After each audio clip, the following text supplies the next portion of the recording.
Судалгаагаар улс төрийн хил сэрэгт хэлмэгдсэн 32 мянган орчим иргэдийг цагаатгсан байдаг. Тиймээс 2 жилийн өмнө үндэсний цэцэрлэгт хүрээлэнд хэлмэгдсэн 250 орчим төр нийгмийн зүтгэлтэн иргэдэд хүндэтгэл үзүүлэх хөшөө байгуулсан. Харин өнөөдөр тэдгээр иргэдэд холбогдох албаныхан гэр бүлийнх нь хүндэтгэл үзүүллээ. Би Монголоос ерөнхий сайд Агдан буугийн хамар гэж үний ачхуун. Энэ өдрийг мартаж ерөөсөө болохгүй. Дахиж ийм битгий давтагдаасаа л гэж бодож явдаг юм да. Самдангийн жав бол миний илэн цөв.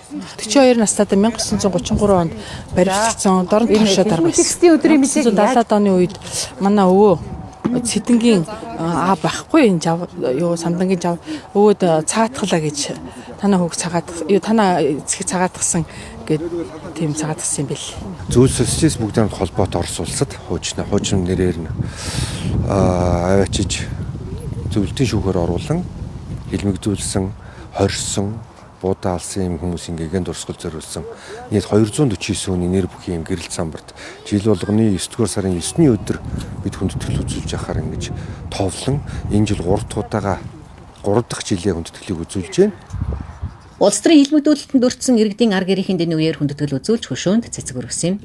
Цаашид хэлмэгдүүлэлтэд өртсөн төр нийгмийн зүтгэлтнийг цагаатгаж тэдний үйл хэргийг ирээдүйн хойч үед таниулахад олон үйл ажиллагааг зохион байгуулахаа албаныхан энэ үеэр мэдгдлээ.